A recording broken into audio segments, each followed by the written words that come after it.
Dear subscribers, they will tell you how you can fix your problem. So if this iPhone says no SIM card installed, but also you installed SIM card, so how you can also fix it? So first thing, just try to take off your SIM card and just put inside again. And if it doesn't help you, if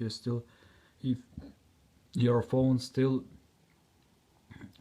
don't see your SIM card, so you can also just try to restart your phone. So just go to the settings, just open general. In the general, just scroll down, just tap on shutdown, slide to power off, wait for a second, and just power the phone again. So just simple restart your phone.